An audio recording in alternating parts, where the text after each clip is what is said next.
Minute का था, यीशु मसीह मुर्दों में से जी उठा और वहीं तक है, नहीं, जे आज भी चलता रहेगा, कल भी चलता रहेगा, जब तक यीशु मसीह बादलों पर नहीं आते। बाइबल कहती है ये काम चलता रहेगा, क्योंकि उसके जी उठने की सामर्थ हम सबको जिंदा करती है, हमारे मुर्दा कामों को जिंदा करती है, वो हमें ब्लेसिंग के लिए उत्साह करती है। उसकी सामर्थ, उसका मसा हमेशा हमें परमेश्वर की ओर अट्रैक्टिव करता है, हमें उसका ध्यान जो हमारा परमेश्वर की ओर लगाता है, ताकि हम परमेश्वर के अनुग्रह में, परमेश्वर की सामर्थ में, परमेश्वर के बड़े कामों में बढ़ते जाएं।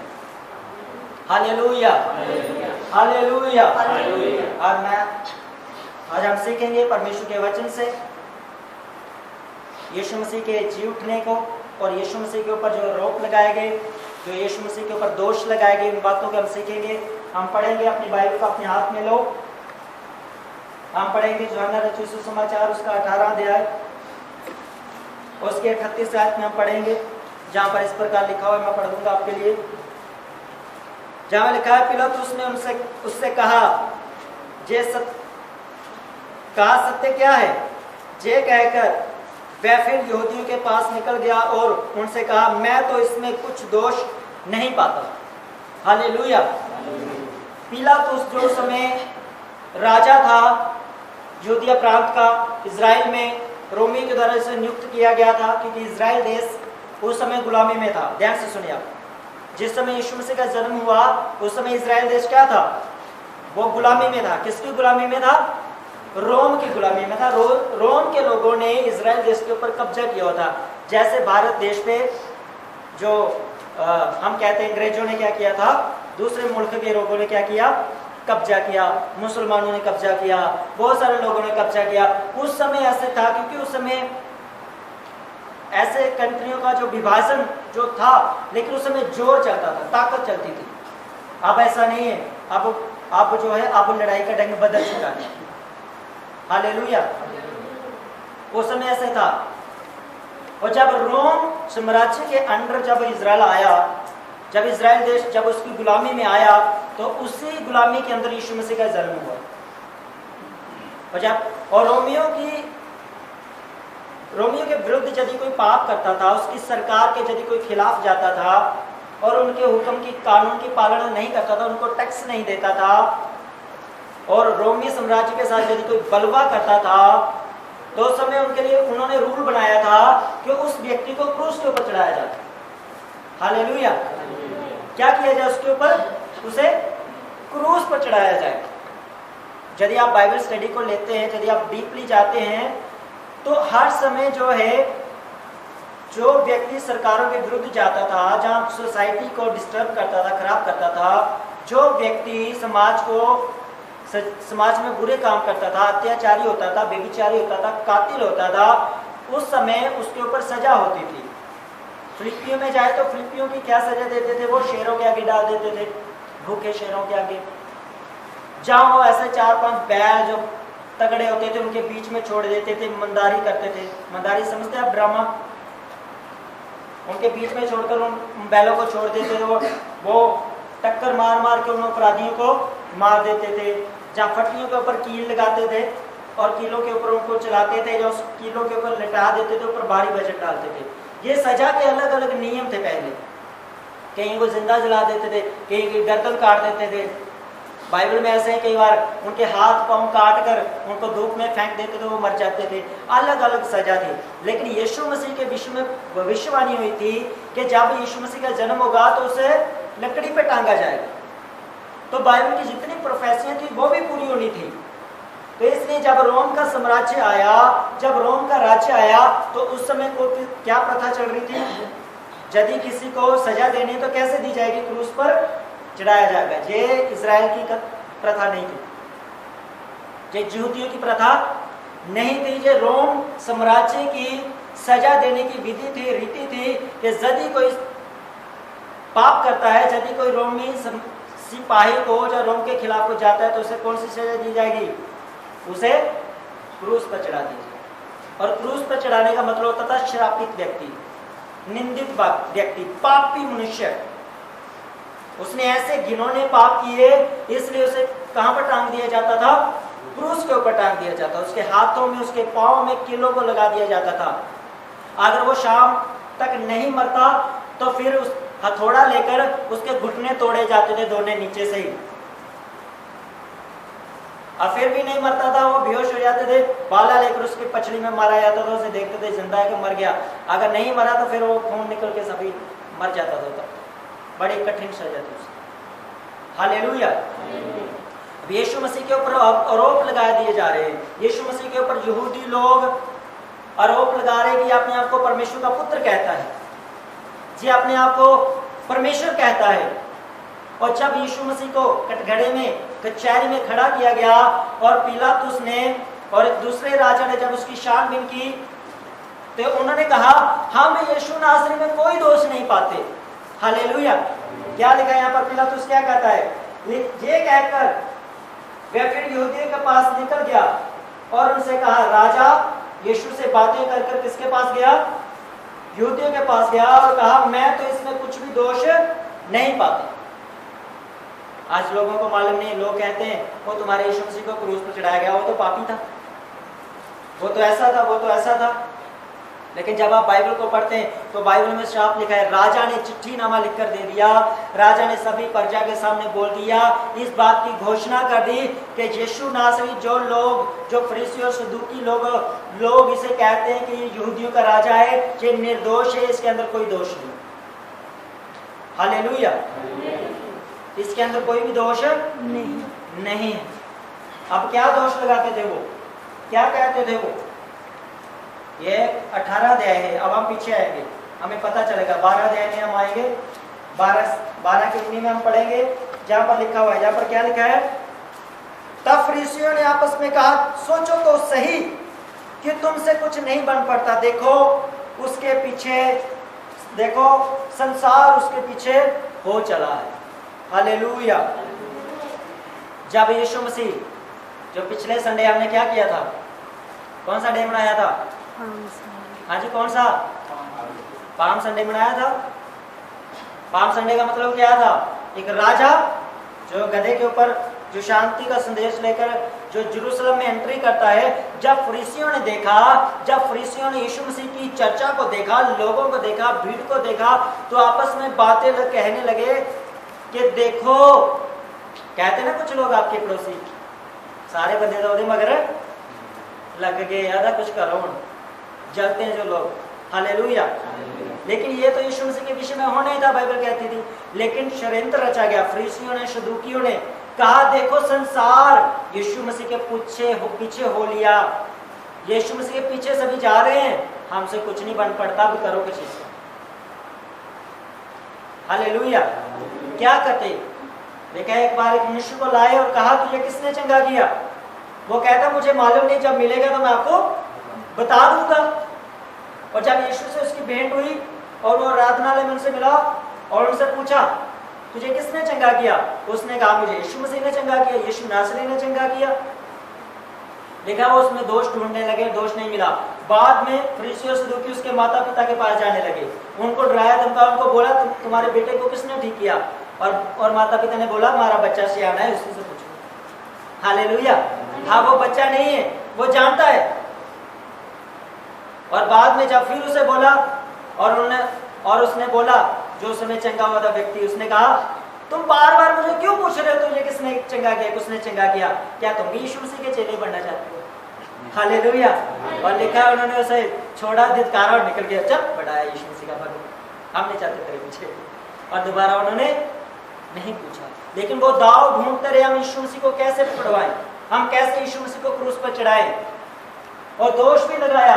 लेकिन यीशु मसीह के ऊपर राजा ने भी चिट्ठी लिखकर दे दी, मैं इस व्यक्ति के अंदर, यीशु मसीह के अंदर, जो अपने आप को यहूदियों का राजा कहता है, जिसे तुम कहते हो यहूदियों का राजा है, मैं उसमें कोई भी दोष नहीं पाता। हालेलुया। ये आपके लिए खुशी और आनंद की बात है। जिस प्रभु की हम आराधना करते हैं, जिस परमेश्वर को हम परमेश्वर मानते हैं, यीशु मसीह को, उसे स्वर्ग में भी कहा गया कि ये मेरा प्रिय पुत्र है, तुम इसकी सुनो। और संसारिक भाव से भी हम देखें तो राजा भी चिट्ठी लेकर देता है, ये व्यक्ति अच्छा व्यक्ति, इसके अंदर कोई दोष नहीं, इसके अंदर कोई पाप नहीं है। हालेलुया। अगर आप दूसरों में कंपैरेबल करें, मैं बोलना नहीं चाहता, तो बहुत सारी बातें मिलेंगी, नशे की, बेविचार की, बहुत सारी ऐसी बातें मिलेंगी। लेकिन वर्ल्ड में, पूरे वर्ल्ड में, इंडिया की बात नहीं कर रहा, पूरे वर्ल्ड में एक व्यक्ति है जो हमारे पापों को क्षमा करते हैं, बाइबल कहती है वो यीशु मसीह। यीशु मसीह ने कहा मैं ही मार्ग, मैं सत्य और मैं जीवन हूं, मेरे बिना कोई भी मेरे पिता तक पहुंच नहीं सकता। क्यों नहीं पहुंच सकता? क्योंकि पहुंचने के लिए निर्दोषता चाहिए, और कोई भी व्यक्ति जो इस संसार में पैदा हुआ वो कोई भी निर्दोष नहीं।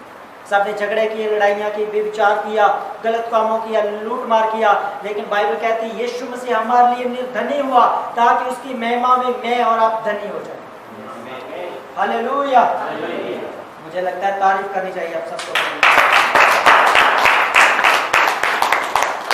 वो निर्दोष और निष्कलंक परमेश्वर राजा चिट्ठी लेकर दे रहा है, कहता है मैं तुम्हारी बातों में नहीं आता, मैं तुम्हारी चुगलियों में नहीं आता, मैं तुम्हारी दल से मैं नहीं डरता, क्योंकि मैं यीशु मसीह के अंदर कोई भी दोष नहीं पाता हूं। ये निर्दोष है। हालेलुया।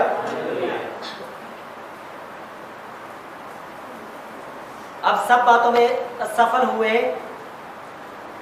तो यदि किसी के घर के अंदर, पेटी के अंदर कोई चीज निकालनी हो, क्या पड़ा है उसे जानना हो, तो किसकी सहायता लेनी पड़ेगी?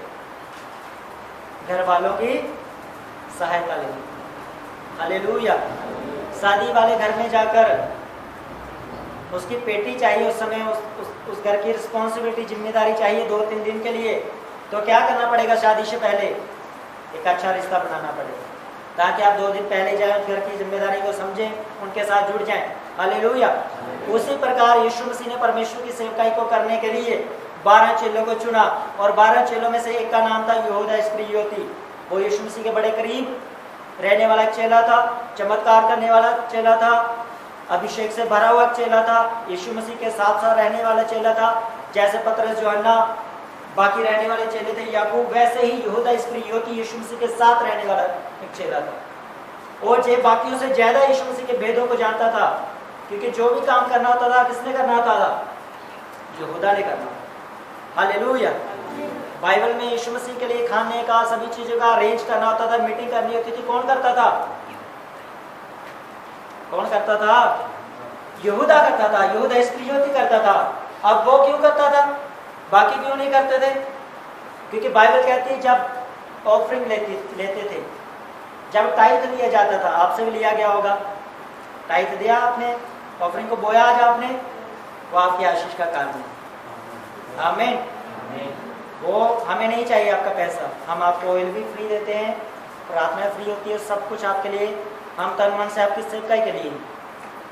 लेकिन बाइबल कहते हैं जब तो ऑफरिंग देता है, बीज को बोता है, तो तुम्हारी ही आशीष के कारण है, वो ज्यादा से ज्यादा बोया करो। हालेलुया।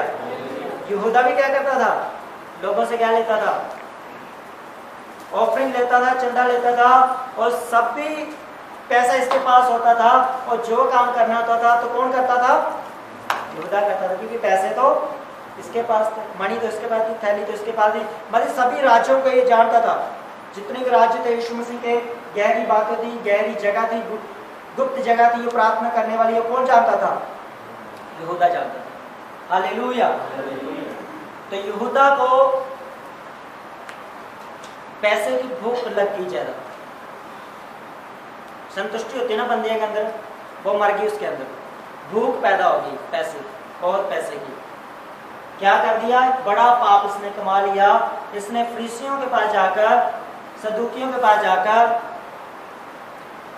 जाजकों के पास जाकर इन्होंने कहा तुम जो यीशु मसीह के ऊपर आरोप लगाते हो, तुम जो यीशु मसीह के ऊपर इल्जाम लगाते हो, अब तो राजा ने भी लिख के दे दिया, वो निर्दोष व्यक्ति, उसने कोई पाप नहीं किया, पर मैं यीशु मसीह को तुम्हारे हाथ में पकड़वा सकता हूं। सौदा हो गया। क्या चाहिए? फरीसी ने बोला यदि तू यीशु मसीह को हमें पकड़वा देगा तो हम तुझे 30 चांदी के सिक्के देंगे। कितने? 30 चांदी के सिक्के देंगे, जिनकी कीमत आज लाखों की है। हालेलुया। पढ़ेंगे हमें कहानी मत्ती उसका 26 अध्याय, उसकी 15 आयत।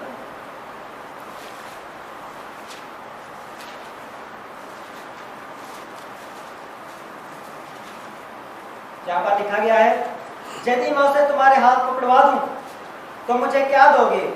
उन्होंने उससे कहा, 30 चांदी के सिक्के तोड़कर दे दिए।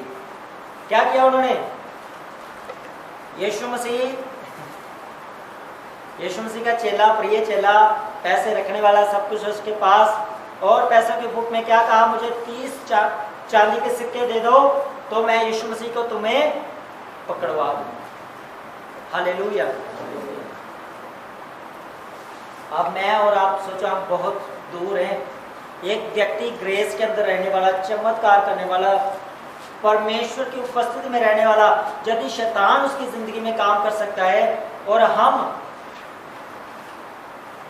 जो टाइम पर आराधना भी करने नहीं आते, सोचो शैतान आपकी जिंदगी में क्या कर सकता है।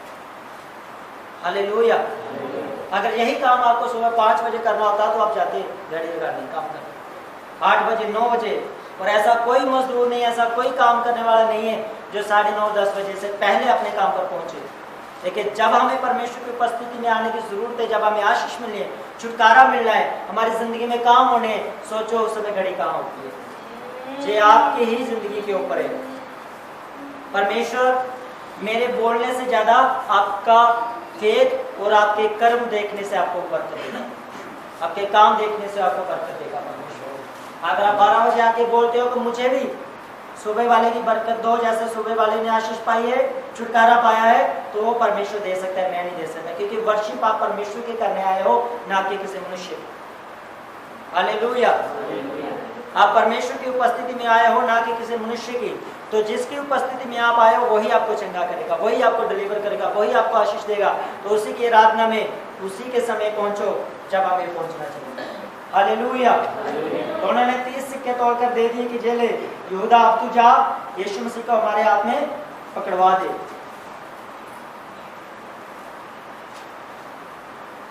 हालेलुया। जब उसे पकड़वा दिया गया तो एक जगह और लिखा है कि राजा ने पूरी छानबीन करके, हम पढ़ेंगे मत्ती 27,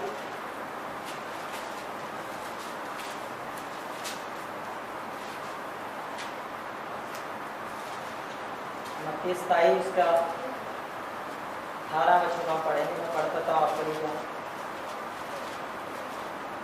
यहाँ पर लिखा है, क्योंकि मैं जानता था कि उन्होंने उसे ढा से पकड़वाया है। हालेलुया। आपको पहले तो राजा ने बोल दिया कि यीशु निर्दोष है, लेकिन जब यीशु मसीह को जहां पर पकड़वा दिया गया, यहूदा ने 30 सिक्के लेकर फरीसियों के हाथ में यीशु मसीह को पकड़वा दिया गया, और फिर से वही यीशु मसीह को राजा के सामने खड़ा किया, और राजा के सामने फिर से दोष लगा रहे हैं, हमने इसे रंगे हाथ पकड़ा है, लोगों को भड़काते हुए, लोगों को प्रचार करते हुए। जैसे आज लोग बोलते हैं चर्चों में क्या होता है, धर्म परिवर्तन होता है, और चर्चों में मांस खिलाते हैं, चर्चों में लहू पिलाते हैं, और चर्चों में मेहंदी नहीं लगाने देते, टिक्का नहीं लगाने देते। हमने रोका किसी को कभी? ऑर्डर लगाने से रोका कभी किसी को? हालेलुया। झूठी अफवाहें, मूर्ख लोग जो होते हैं वो झूठी अफवाहें फैलाते हैं। उसी समय जो याजक अपने आप को बड़ा बुद्धिमान कहते थे, और कुरिन्थियों में लिखा है जो अपने को बुद्धिमान समझता वो मूर्ख बने, और वो मूर्ख बने हुए लोग क्या कहते थे? यीशु मसीह क्या करता है? लोगों को भड़काता है। पूरी बाइबल को पढ़ो तो बाइबल क्या कहती है, राजा क्या कहता है? ही इज गुड मैन, एक अच्छा व्यक्ति है, मैं इसमें कोई भी दोष नहीं पाता, ये निर्दोष है, इसने कोड़ियों को शुद्ध किया, लंगड़ों को चढ़ाया, अंधों को आंखों दी, मुर्दों को जिंदा किया, कोई भी मैं पाप इसके अंदर नहीं देखता हूँ। और जब पकड़वा के ला दिया गया, फिर से दोष लगाने लगे, तो उसकी पत्नी बोलती है, हेरोदेस की पत्नी बोलती है, कहती है रात को मुझे सपना आया, और मैंने इस मनुष्य के विषय में देखा कि बहुत सारा दुख उठा रहा है, पर राजा तू, मेरे स्वामी, तू अपने हाथ को धो देना, तू इसके लहू से अपने हाथ को मत धोना, तू निर्दोष हो। और राजा उनको कहता है मैं जानता हूं, यहाँ पर क्या लिखा है, कहता है मैं जानता हूं, क्योंकि मैं जानता हूं कि उन्होंने उसे ढा से पकड़वाया। राजा कहता है मैं जानता हूं तुम लोगों ने, उन लोगों ने अपनी पत्नी से बात करा, उन लोगों ने उसे ढा से, जो से हेरा फेरी से, जहां उसे षड्यंत्र से उसे पकड़वाया है, पर यीशु मसीह निर्दोष है। हालेलुया। उसे फंसाया है यीशु मसीह को, यीशु मसीह निर्दोष है, उसने कोई पाप नहीं किया। हालेलुया।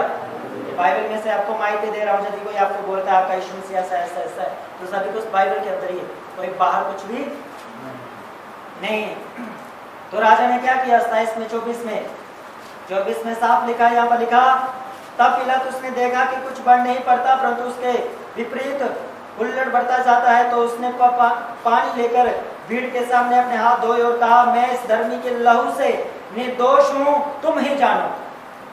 जब लोगों ने हुल्लड़ मचाया, जब चढ़ाई करने लगे, अब मैं बताता हूं आपको, जहां पर 500 लोग 1000 लोग इकट्ठाने के सामने खड़े हो जाए, चाहे उस व्यक्ति ने कत्ल भी क्यों ना किया हो, उसे छोड़ना पड़ेगा कि नहीं छोड़ना। भीड़ का क्या हो जाता है, डर हो जाता है कि भीड़ कुछ करना दे। तो राजा को डर हो गया, एक तो रोम का साम्राज्य है, दूसरे देश में है, और उसी देश के लोग उसके विरोध में खड़े हुए हैं, और राजा अब फंस गया कि मैं क्या करूं मैं यीशु नासरी का। तो उसने पानी का कटोरा लिया और उसने अपने हाथ धोए, कहा, मैं इस यीशु नासरी के लहू से मैं और मेरा परिवार निर्दोष है, हम नहीं जानते, जो तुम्हारा फैसला होता है तुम ही जानो। तो लोगों ने कहा, इसका खून का जो शराब होगा वो हम पर आए और हमारे बच्चों के ऊपर आए, राजा तू निकला इस मैटर से बाहर, अब हम ही देख रहे कि तू हमारे हवाले कर दे। क्योंकि बात क्या चल रही थी, बात ये भी हुई कि उस समय फसा का तिहार चल रहा था, तैयारी होती जब लोग गुलामी से बाहर आए थे, उस तिहार को मनाया जा रहा था। हालेलुया। तो भीड़ बहुत ही, मेला लगा हुआ था। तो उस समय राजा एक काम करता था, अगर 2-4 कैदी आ गए जिनको फांसी की सजा हुई थी, क्रूस पर सजा हुई थी, राजा कहता था, तुम मुझे बताओ मैं तुम्हारे लिए किसको छोड़ूं, तुम्हारी खुशी के लिए, चाहे उसने जितने भी पाप क्यों ना किए हो, चाहे उसने राजा के विरुद्ध ही पाप क्यों ना किया हो, उसे छोड़ना पड़ता था। तो राजा कहता है, एक तरफ है पापी डाकू बरअब्बा और दूसरी तरफ है यीशु नासरी, अब बताओ मैं तुम्हारे लिए किसको छोड़ूं। तो लोगों ने कहा, हमारे लिए निर्दोष यीशु को क्रूस पर चढ़ा दो, लेकिन डाकू बरअब्बा को क्या कर दो, हमारे लिए छोड़ दो। इसलिए आज भी लोग धर्मियों के साथ कम खड़े होते हैं और पापियों के साथ चलते। हालेलुया। अगर पूरे गांव में आप निर्दोष हैं तो लोग आपको ही दोषी बनाएंगे, दबाने की कोशिश करेंगे, क्योंकि जो आपके साथ झगड़ा किया, जिसने, वो प्रधान का बेटा हो सकता है, वो किसी लीडर का बेटा हो सकता है, किसी अफसर का बेटा हो सकता है। तो इसलिए निर्दोष को, छोटे को दबाने की क्या करते हैं, कोशिश करते। तो उन्होंने कहा, क्या कर दो, यीशु मसीह को क्रूस पर चढ़ा दो, लेकिन डाकू को, एक बरअब्बा को हमारे लिए छोड़ दो। ये थी चॉइस लोगों की। इसलिए मैं कलीसिया की बातों को नहीं सुनता, मैं आपकी बातों को नहीं मानता, मुझे मालूम है आपकी चॉइस क्या है। आप हमेशा जब भी आप बात करेंगे तो आप अपने फायदे की बात करेंगे। आप कभी भी परमेश्वर के घर की, परमेश्वर के सुसमाचार के लिए, परमेश्वर के राज्य को बढ़ाने के लिए कभी बात नहीं करोगे, और जो करते हैं वो ब्लेस है यीशु मसीह के नाम में। हालेलुया।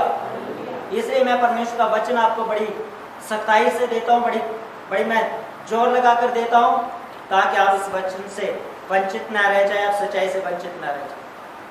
हालेलुया। तो क्या किया, राजा सब कुछ जानता था यीशु मसीह निर्दोष है, राजा ने अपने हाथ धो दिए पानी से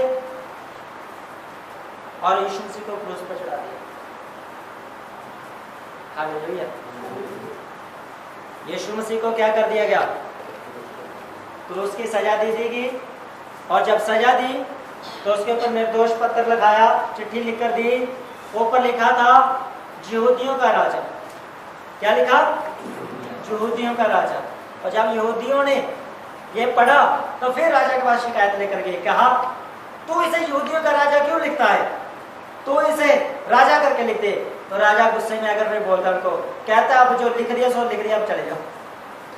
तुम शुरू से मुझे क्या कर रहे हो, तंग कर रहे हो, मैंने जो लिख दिया सो लिख दिया। पढ़ेंगे, पढ़ना है किसी ने? हालेलुया।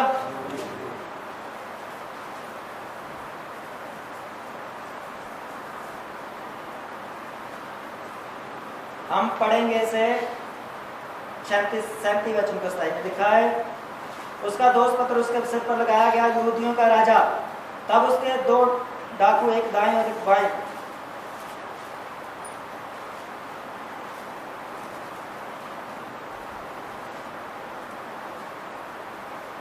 इस समाचार में नहीं जोड़ना है, पढ़ते हैं उस साइड को।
हालेलुया। यहाँ पर लिखा है जे यहूदियों का राजा यीशु है। तब फरीसियों ने उसके पास आकर कहा, कैसे यहूदियों का राजा मत लिख, परंतु राजा लिखो। राजा ने कहा, अब मैंने जो लिख दिया सो लिख दिया। हालेलुया।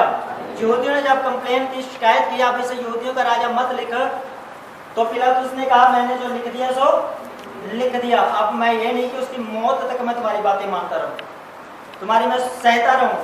आप तो उसे क्रूस पर चढ़ा दिया गया, आप तो उसे लटका दिया, आप तो उसे सजा दे दी, खत्म। तब वो सब लोग उस वहां से चले गए। और जब बाइबल में ये लिखा था, यीशु मसीह ने बार बार अपने चेलों को कहा, पुराने नियम में काफी भविष्यवाणी हुई। यीशु मसीह ने कहा था, मैं मुर्दों में से जी उठूंगा। जो आज जी उठने का दिन है, आज के दिन यीशु मसीह मुर्दों में से यीशु मसीह ने बार बार कहा था, मैं 3 दिन में जी उठूंगा, 3 दिन के बाद मैं जी उठूंगा। और फरीसी और सदूकी और यहूदियों ने फिर राजा के पास आके कंप्लेन की और कहा, हे राजा, ये जो यीशु नासरी जिसे आपने क्रूस पर चढ़ाया, हमने इसे गाड़ दिया, दफना दिया, तो ये कहता था, बातें करता था कि मैं तीसरे दिन मुर्दों में से जी उठूंगा। तो अब ऐसा कर, हमें एक चिट्ठी नामा लिख के दे, हमें सिक्योरिटी दे, ताकि इसकी कब्र की हम 3 दिन तक क्या करें, रखवाली करें। कहीं ऐसा ना हो इसके चेले आए, लाश चुरा कर ले जाएं और कहें कि यीशु मसीह मुर्दों में से जी उठा है। और उस समय जो यीशु मसीह की कब्र के आगे जो पत्थर रखा गया, उस पत्थर को, गोल पत्थर होता था, वो उसे धक्का देकर आगे लुढ़काकर उसे आगे ले जाने के लिए 12 लोग लगते थे। कितने लोग लगते थे? कम से कम 12 लोग। और यीशु मसीह के चेले कितने थे? अब 12 नहीं थे, अब 11, एक चला गया। हालेलुया। तो अब उनको डर है, कहीं यीशु मसीह के चेले आकर पत्थर को लुढ़काकर अंदर से यीशु मसीह की बॉडी निकालकर कहीं लेकर चले गए, तो कहीं दूसरी जगह दफना दी, तो ये बोलेंगे यीशु मसीह मुर्दों में से जी उठा। तो उस समय उन्होंने क्या किया, चिट्ठी ले ली और ऊपर रोमियो की मोहर लगा दी। हम गा रहे थे ना भजन, ना कबर दा जोर चल सकिया, ना जकड़ सकी रोमी मोहर। रोमी मोहर का मतलब रोम के साम्राज्य ने एक बार मोहर लगा दी, तो उस कब्र के पास अंदर क्या जाना, उसके कोई आसपास नहीं जा सकता। वो सरकारी खाते में चली जाती थी, वो सरकार के अंदर चली जाती थी। और पहरे वो लगा दिए गए। पढ़ेंगे 27 उसका 64 और उसका 66, उससे पहले है, ठीक है, उसमें पढ़ेंगे। यहाँ पर लिखा है, मैं पढ़ूंगा आपके लिए, मत्ती रचित समाचार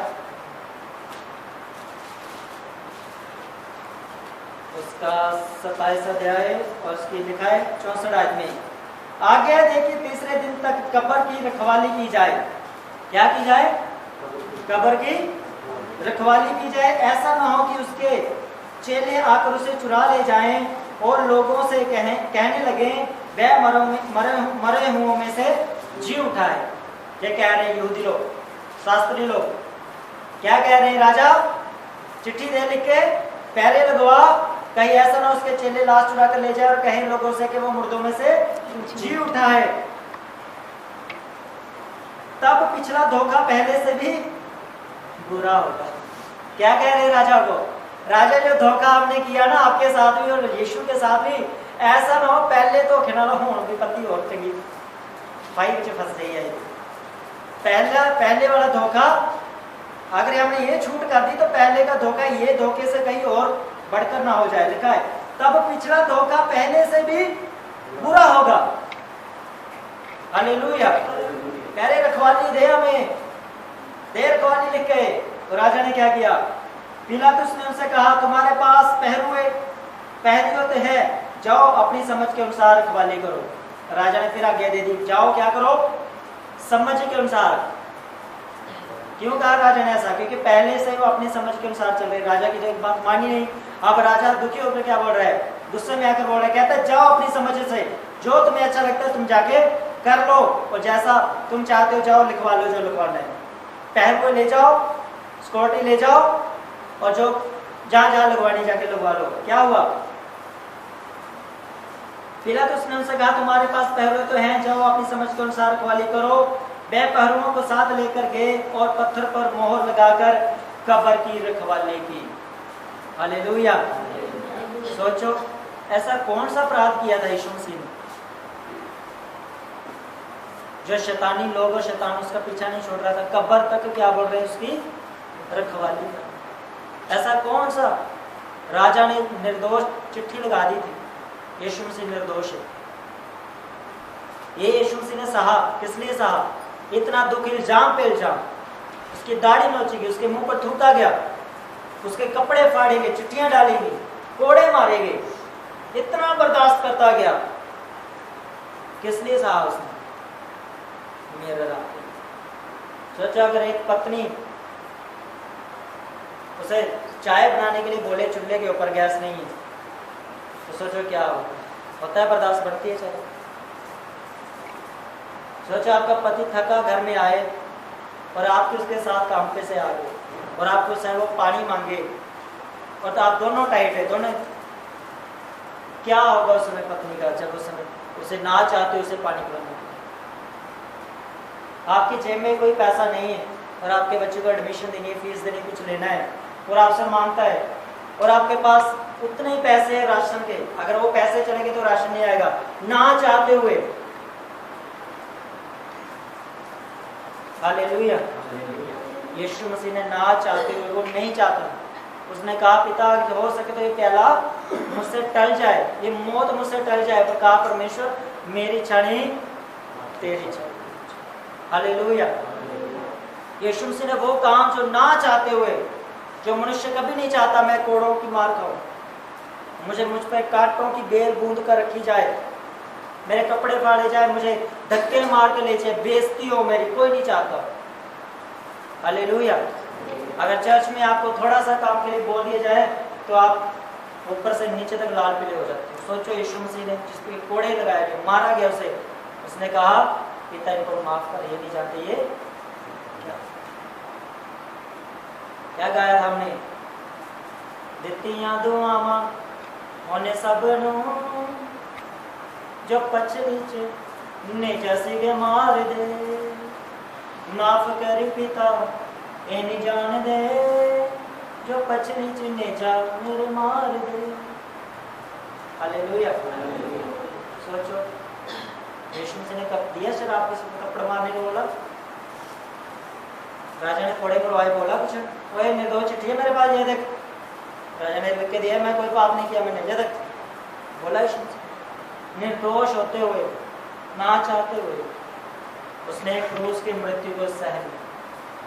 हालेलुया। क्योंकि उसे मालूम था अगर मैं आज अपनी मर्जी कर लूं तो पूरा संसार पाप में चला। यीशु मसीह का एक टारगेट था, एक लक्ष्य था कि मेरे पिता की संतान, मेरी संतान, मेरे भाई बहन जो इस संसार में मेरे पिता ने भेजे हैं, शैतान ने जो अपना कब्जा इनके ऊपर किया है, पाप के द्वारा, मौत के द्वारा, बीमारियों के द्वारा, दुष्ट आत्मा के द्वारा, अगर यीशु मसीह नाम मरता तो हम कभी भी आजाद न होते, कभी भी चले, कभी भी हम छुटकारा ना पाते।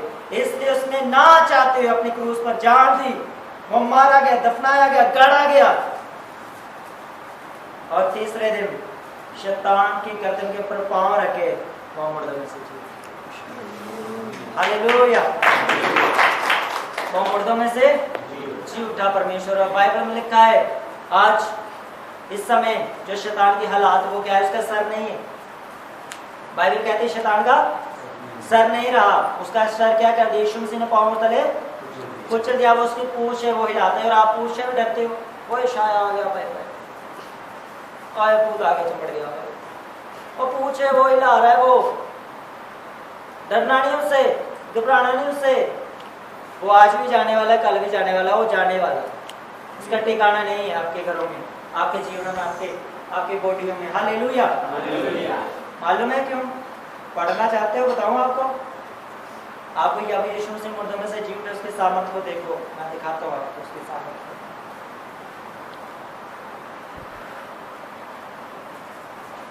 पढ़ेंगे मत्ती 27 उसका 52 जहाँ पे लिखा है, मैं निकाल कर रखा हूँ, लिखा है और कब्र खुल गई और सोए हुए पवित्र लोगों से बहुत से सब जी उठे और उसके जी उठने के बाद कब्रों में से निकलकर पवित्र नगर में गए और बहुतों को दिखाई दिए। सब बोले आमीन, आमीन, हालेलुया, हालेलुया। देखा जब यीशु मसीह मुर्दों में से जी उठे और जो अब आदम से लेकर नौ से लेकर जो यीशु मसीह से पहले जो सोए थे, जो कब्रों में रखे गए थे, जो मर गए थे, विश्वास करते थे परमेश्वर के ऊपर कि हमारे लिए एक उद्धारकर्ता पैदा होगा, हमारे वो भी उम्मीद कर रहे थे, वो भी इंतजार कर रहे थे। जब वो उद्धारकर्ता आया, उसने क्रूस पर जान दी, पापों के लिए मारा गया, गाड़ा गया, और जब वो मुर्दों में से जी उठा, जैसे वो जी उठा, लिखा है बहुत सारी कब्रें इजराइल में जो उसमें थी, उन कब्रों में से लोग जिंदा होकर बाहर निकलने लगे। हालेलुया। क्या होने लगे? लोग कब्रों में से बाहर निकलने लगे, जी उठे। क्यों जी उठे? वो पहले क्यों नहीं जी उठे? क्योंकि पहले कोई मुर्दों में से जी नहीं उठा, उससे पहले कोई पापों के लिए मरा नहीं था। मारा जरूर गया था, लेकिन मरा कोई नहीं था। बकरों का लहू, बछड़ों का लहू छुटकारा दे नहीं सकता, तो किसका लहू दे सकता था? निर्दोष यीशु का लहू। जब यीशु मसीह ने उस लहू को बहाया तो सभी को छुड़ा लिया, और लिखा है कि कब्रें खुल गई, और देखो, और कब्रें खुल गई, और सोए हुए पवित्र लोगों के बहुत से सब जी उठे। क्या हुए? लोग जी उठे, और उसके जी उठने के बाद कब्रों में से निकलकर पवित्र नगर में गए, बहुतों को दिखाई दिए। कहाँ चले गए? पवित्र नगर में चले गए। पवित्र नगर कौन से? पवित्र नगरी नया यरूशलेम, स्वर्ग में परमेश्वर के पास हो चुके। हालेलुया। इसलिए आज बहुत सारे लोग विवाद करते हैं, और मसीह को जला दो, मसीह को क्या कर दो? जला दो। हालेलुया। तो मसीहों को यदि जला दिया जाए तो कब्रों में से कौन उठता? मेरी बात सुनिए, आपको ध्यान से सुनिए।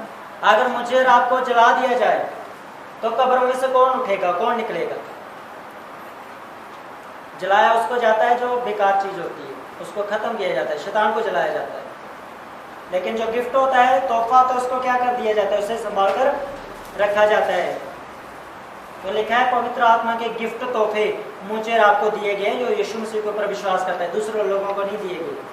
तो इन गिफ्टों के साथ ही हमने सोना है, और जब गिफ्टों का पवित्र आत्मा हमारे जीवन में आएगा, जब यीशु मसीह बादलों पे आएगा ना, तो ये जी उठेगा। हालेलुया। ये क्या होगा?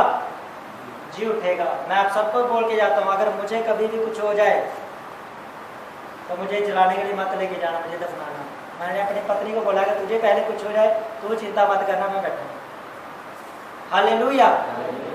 क्योंकि कल की चिंता आज करके हमने छोड़ देनी, ये नहीं उसे पकड़ के रखना। हमारा परमेश्वर लंबी आयु देने वाला है, लेकिन फिर भी हमने एक दिन सोना है, मसीह में सोना है। वो आपकी मर्जी है, आप जैसा करने चाहिए। आपको चर्च में आपको कोई भी नहीं है, लेकिन मेरा ये मानना है कि मैं ऐसा करूँ। आपकी जो इच्छा है वो आप कर सकते। हालेलुया। अगर आप सच्चे मसीही हैं तो आप आखिरी तक उसके वचन की पालना करेंगे। अगर आप झूठे मसीही हैं तो आप बीच में साथ छोड़ देंगे। ये आपके ऊपर डिपेंड करता है। और बहुत सारे लोग कब्रों में से जी उठे। हालेलुया। मुझे लगता है ये वचन पता नहीं आपने कभी पढ़े होंगे कि नहीं पढ़े होंगे। हालेलुया। यीशु मसीह क्या हुआ? मुर्दों में से जी उठा। अब हम पढ़ेंगे दुआ, तो हम पढ़ेंगे जल्द से जल्द मत्ती 27 उसका 64। ये नहीं किया, हमने पढ़ लिया। अब जब यीशु मसीह मुर्दों में से जी उठा तो लिखा चेलों ने विश्वास नहीं किया। क्या नहीं किया? चेलों ने विश्वास नहीं किया, कुछ लोगों ने विश्वास नहीं किया। हालांकि उन लोगों ने विश्वास किया जिन लोगों ने कब्रों में से लोगों को जी उठते देखा, और उनको मालूम हुआ कि नहीं यीशु मसीह जी उठा, और उसने जो लोग पताल में थे उन लोगों को छुड़ाकर वो लोग जी उठे हैं। उन लोगों ने विश्वास किया, लेकिन कुछ समय बाद वो भी लोग ठंडे होने लगे। इसलिए यीशु मसीह ने अपने आप को पक्के प्रमाणों के साथ उनको जीवित दिखाया। पढ़ेंगे हम। रेट तो काम उसका पहला दे, उसको 3 आयत लिखा है। रेतों के काम पेज नंबर 165, जहां पर लिखा है उसने दुख उठाने के बाद बहुत से पक्के प्रमाणों से अपने आप को उन्हें पवित्र जीवित दिखाया और 40 दिन तक उन्हें दिखाई देता रहा और परमेश्वर के राज्य की बातें करता रहा। हालेलुया। यीशु मसीह का जी उठना सिर्फ बाइबल में नहीं लिखा, ये इजराइल के इतिहास में लिखा है। आज भी इसका इतिहास है। आप इजराइल देश में जाते हो, यरूशलेम में जाते हो, आज भी उनका इतिहास पढ़ो और इतिहास में आज भी लिखा है। ये सिर्फ बाइबल ही नहीं है, पूरे वर्ल्ड में आप सर्च मार लो, आप इसका यीशु मसीह की पूरी जीवन कथा आपको मिल जाएगी। और आज भी लिखा गया है यीशु मसीह ने पक्के प्रमाणों के साथ अपने आप को जीवित उनके ऊपर प्रकट किया कि मैं जी उठा हूं। ये नहीं कि जो पहरे हुए थे, पैरों को पैसे दिए थे और रखवाली करो, पैसे देकर और मैटर हम संभाल लेंगे। फरीसियों ने बोला था तुम चिंता मत करो, पैसे लो, रखवाली करो, कोई भी पूछे तो कहना यीशु मसीह के चेले चुरा कर लेकर चले गए। और लिखा है जब ये बात आज तक तो सभी इजराइल को मालूम है कि फरीसियों ने धोखा किया, यीशु मसीह को धोखे से पकड़वाया। सबको आज बात मालूम है और आपको भी मालूम है यीशु मसीह निर्दोष है। हालेलुया। 40 दिन तक यीशु मसीह ने अपने आप को पक्के प्रूफ दे देकर, प्रमाण दे देकर उनको बताया कि मैं जीवित हूं। आज पास्टर लोग, चर्चों में बहुत सारे सेवक लोग, पौलुस कहता है मैं परमेश्वर का वचन इस लुभाने वाली बातों के साथ लेकर नहीं आया, मैं अच्छी बातों के साथ लेकर नहीं आया, लेकिन मैं परमेश्वर का वचन सामर्थ्य के साथ लेकर आया हूं आपके पास। आज लुभाने वाले प्रचार बहुत है, इमोशनल करने वाले प्रचार बहुत है, आपको बढ़िया सेट करने वाले प्रचार बहुत है, लेकिन आपकी जिंदगी में कोई रिजल्ट नहीं तो उसका कोई फायदा नहीं। पौलुस कहता है लुभाने वाली बातें मैं भी कर सकता हूं, लेकिन अगर आपकी जिंदगी में रिजल्ट नहीं है, आप 10 साल से घुटना लेकर आ रहे हो, डर गए, आप 5 साल से कह रहे हो मेरा रसोड़ियाँ नहीं निकली, पथरियाँ नहीं जा रही और मेरी चेस्ट की पेन नहीं जा रही, मेरी रीढ़ की हड्डी की प्रॉब्लम नहीं जा रही। पौलुस कहता है अगर प्रचार ही सुनने तो ये काम कैसे होंगे? परमेश्वर के राज्य बातों में नहीं परंतु सामर्थ्य में है। हालेलुया। अगर आप 4 साल से आप ब्लेस नहीं हो रहे, 5 साल से ब्लेस नहीं हो रहे, तो बाइबल कहती तो अपने आप को जांच और परख, कौन सी बात की घटी है तेरे अंदर, उसको पूरा कर और तू धन्य होगा, तू ब्लेस होते तुझे टेंशन होगी। हालेलुया। यीशु मसीह ने पक्के प्रमाण दिए। पता कैसे पक्के प्रमाण दिए? यीशु मसीह का सगा चेला जो 12 में से एक था, उसका नाम था थोमा, वो कहता है तुम सब लोगों ने देख लिया यीशु मसीह मुर्दों में से जी उठा, कहता मैंने एक बार भी नहीं देखा। तुम लोग कहते हैं यीशु मसीह जी उठा, आज 10 दिन हो गए, 15 दिन हो गए, 20 दिन हो गए, मैंने एक बार भी नहीं देखा। कहता मैं नहीं मानता यीशु मसीह जी उठा। यीशु मसीह का चेला, और थोमा वो चेला था जो हमारे देश में आया, भारत देश में आया, उसने प्रचार किया। हम ब्लेस्ड लोग हैं, मुबारक लोग हैं। हालेलुया। यीशु मसीह का प्रचार लेकर कौन आया था भारत में? यीशु मसीह का चेला। लेकिन लोग क्या कहते हैं, कौन लेकर आया था? अंग्रेज लेकर आया था। अंग्रेजों का परमेश्वर है। हालेलुया।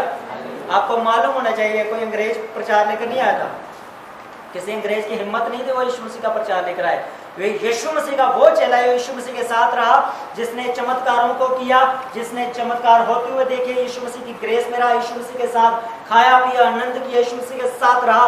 वो चेला भारत में आकर, इंडिया में आकर उसने बताया कि यीशु मसीह परमेश्वर है। वो केरल में आया और सबसे पहले उसने ब्राह्मणों को बपतिस्मा दिया था। आज भी केरल में उसकी जगह बनी है ब्राह्मणों की, पंडितों की, वो सूर्य को पानी दे रहे थे। थोमा जब उनसे मिला और देख रहे हैं पानी दे रहे हो, पानी नीचे गिरते जा रहा है, उनको बोल रहा है क्या कर रहे हो? कहते हम अपने देवताओं को पानी दे रहे हो। थोमा बोलता है ऐसे नहीं, रुको मैं बताता हूँ, मैं बताता हूँ पानी कैसे देते हो। ऐसे लेता है, पानी लेता है, कहता है मैं यीशु नासरी के नाम से पानी देता हूँ परमेश्वर, और पानी रुक जाता है, वहीं पे सुमंत्र हो जाता है उसका, सूख जाता है ऊपर ही। उसी समय ब्राह्मणों ने विश्वास किया और उन्होंने बपतिस्मा लिया, पहले भारत के विश्वासी। हालेलुया। भारत के पहले विश्वासी। आज हमें प्रचार करने में, बोलने में हमें शर्म आती है। जो आज केरल सबसे ज्यादा ब्लेस क्यों है? केरल के लोग पढ़े लिखे क्यों हैं?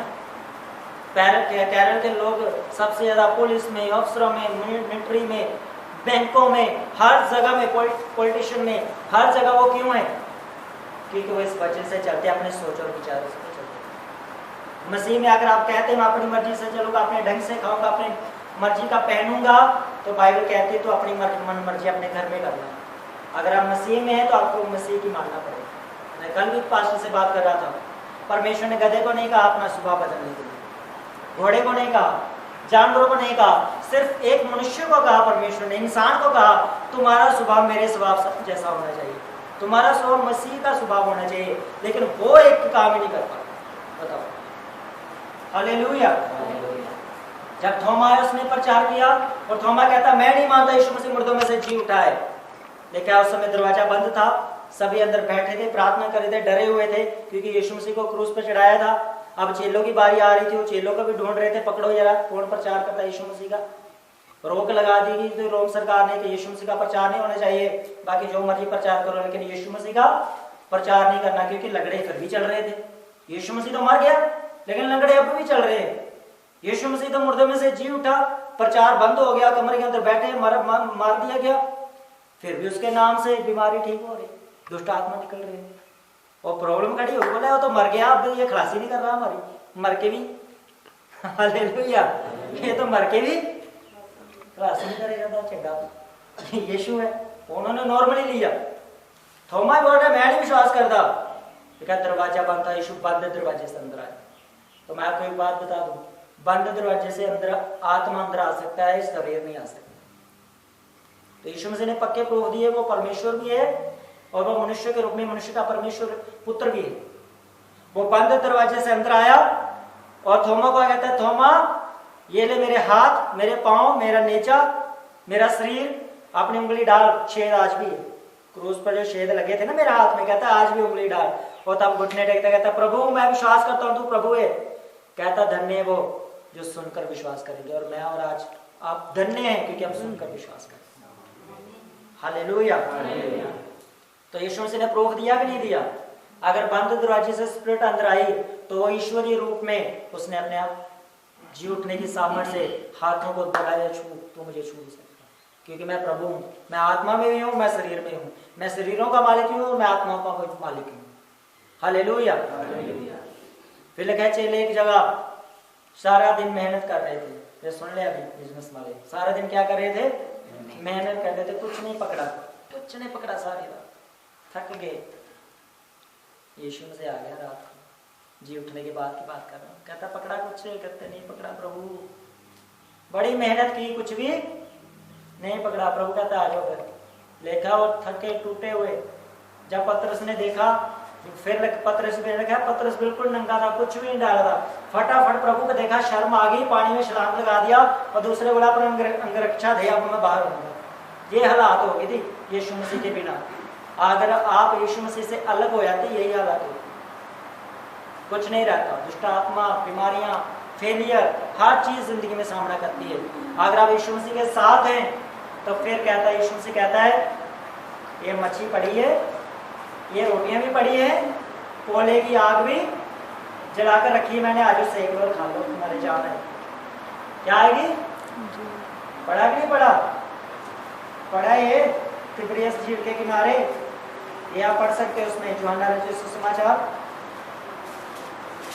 यूहन्ना रचित सुसमाचार उसका 21 अध्याय शुरू से है, ये तिब्रियस झील के किनारे। देखिए यहाँ पर लिखा, देखिए यीशु मसीह ने कहा आ जाओ आप बाहर, निकल आओ, ये लो कोयले की आग, ये लो ऊपर सेकी मच्छी और ये रोटी खाओ और तगड़े हो जाओ, चलो अब काम करो, सेवा करो। हालेलुया। जब तक यीशु मसीह आपके काम में नहीं आता, आपकी शॉप में नहीं आता, आपकी जिंदगी में नहीं आता, आपके कारोबार में नहीं आता, आपके हर वो जगह जहां आप परिश्रम करते, मेहनत करते, अगर यीशु मसीह आप वहां पे पूरी रीति से नहीं, आपके पवित्र करैक्टर के साथ, वह फेलियर आपको जरूर नजर आए। हालेलुया।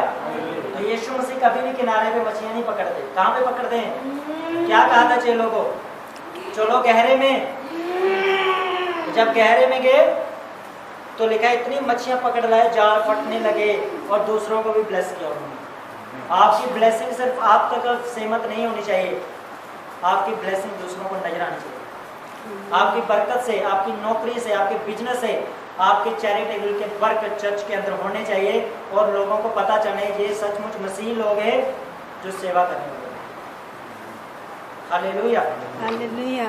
आपको परमेश्वर ने गरीब रहने के लिए, लाचार रहने के लिए नहीं बुलाया। परमेश्वर ने आपको ब्लेस करने के लिए, अपने कामों को करने के लिए बुलाया।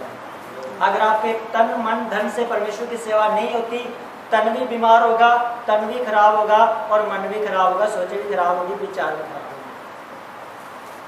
मेरी आज तक जिंदगी का सभी तन मन और धन, आज तक सब कुछ परमेश्वर के कामों के लिए, और मैं एक दिन भी भूखा नहीं रहा। हर प्रोग्राम में बढ़िया सुनते रहता हूँ। हालेलुया। और आप भी डालने वाले हो, क्योंकि हमारा प्रभु जिसने कहा ना मैं मुर्दों में से जिंदा हो चुका हूँ, और लिखा कब्रें खुल गई, वो जिंदा करने वाला है आपको भी और मुझे। हालेलुया। हम लास्ट वचनों में जाएंगे। हमने पढ़ लिया यीशु मसीह ने पक्के प्रमाणों के साथ उनको अपने आप को जीवित दिखाया। अब यीशु मसीह कहाँ है? हमें यह भी मालूम होना चाहिए यीशु मसीह कहाँ है। इब्रानियों निकालो 12 अध्याय, इब्रानियों की पत्री उसका 12 अध्याय, उसके 2 वचन में लिखा है, और विश्वास के कर्ता और सिद्ध करने वाले यीशु की ओर ताकते रहो। आप मुझे और आप मैंने और आपने क्या करना है? विश्वास के कर्ता और सिद्ध करने वाले यीशु मसीह की ओर हमने क्या करते रहना है? ताकते रहना है, देखते रहना है। मतलब उसे लगातार हमने देखते रहना है। ये नहीं एक बार चर्च आके दूसरी बार थक गए, ऐश्वर्य कराया नहीं, अगली बार ब्याह पै गया, या अगली बार जन्मदिन आ गया, तो फिर अगली बार लाती से दर्द भी आ गई, तो फिर अगली बार चर्च भी आ गई। हालेलुया। लेकिन लगातार विश्वास के कर्ता सिद्ध करने वाले यीशु मसीह की ओर ताकते रहो, तो यीशु मसीह आपको सिद्ध करेगा, यीशु मसीह आपको ब्लेस करेगा, यीशु मसीह आपको पाप से अलग करेगा, यीशु मसीह आपके कैरेक्टर को राइट करेगा, सब बातों में आपको ठीक करेगा, आपके बोल चाल को, आपके बिजनेस को, हर चीज में बाइबल कहती है आपको ब्लेस करेगा। इसलिए विश्वास के कर्ता और यीशु मसीह और सिद्ध करने वाले यीशु मसीह की ओर ताकते रहो। 12 अध्याय उसकी 2 आयत में, जिसने उस आनंद के लिए जो उसके आगे धरा था। सुन ले ध्यान से क्या लिखा है। यीशु के आगे क्या रखा था? आनंद रखा, खुशियां रखी थी। जिसने उस आनंद के लिए जो उसके आगे धरा था, लज्जा की सी कुछ चिंता ना करके क्रूस पर दुख उठाया। लज्जा की चिंता नहीं की, शर्मिंदगी की चिंता नहीं की। यीशु मसीह के आगे सुख ही सुख था। परमेश्वर का इकलौता पुत्र था, सुख ही सुख था। लिखा उसने सुख को लज्जा सी बात जानकर अपने आप को क्रूस पर चढ़ाया। इसने यीशु मसीह ने दुख सह लिया। यीशु मसीह ने क्या कर लिया? दुख सह लिया। इसलिए मैं कहता हूँ आप मेरी बातें भी सह लिया करो, ये अपने घर की बातों भी सह लिया करो, एक दूसरे की बातों को भी, जो भलाई की है उनको सह लिया करो, उनको गुस्सा मत किया करो, उनको मन में शैतान को अवसर ना दिया करो, क्रोध आकर मुझसे शैतान आपको अलग कर दे, इस चर्च से शैतान आपको अलग कर दे। क्योंकि मैं जो कुछ भी बोलूँगा आपकी आशीष के लिए बोलूँगा, फायदे के लिए नहीं बोलूँगा मैं आपके लिए। लेकिन उसने लज्जा की कुछ चिंता ना करके क्रूस पर दुख सह लिया और परमेश्वर के सिंहासन की दाहिनी ओर जा बैठा। हालेलुया। आज मेरे लिए और आपके लिए यीशु मसीह कहाँ पर बैठा है? कहाँ पर बैठा है? स्वर्ग में बैठा है, परमेश्वर के सिंहासन के साथ बराबरी में। नीचे नहीं बैठा, ऊपर भी नहीं बैठा। कहाँ बैठा है? यीशु मसीह ने कहा तुम मेरे मित्र हो, तुम मेरे भाई हो, तुम मेरे दोस्त हो। यीशु मसीह ने कहा तो दोस्त कहाँ बैठता है? नीचे बैठता है? कहाँ बैठता है? साथ में। प्रकाशित वाक्य 3:20 में लिखा है, इसलिए मैं द्वार पर खटखटाता हूँ, जो मेरी आवाज को सुनेगा और मेरे लिए दरवाजा खोलेगा, मैं उसके भीतर आऊंगा, मैं उसके साथ भोजन करूंगा और वो मेरे साथ। आमीन। अब आपकी जिम्मेदारी, आप उस अपनी जिंदगी में उसे जगह देते हो या नहीं देते। वो कर चुका आपके लिए सब कुछ। वो जी उठा मुर्दों में से, वो जी उठा अपने सामर्थ्य से, मसा से, अभिषेक से, हर चीज से खड़े हो जाओ सब। हालेलुया। परमेश्वर आपको ब्लेस करे आपकी जिंदगी।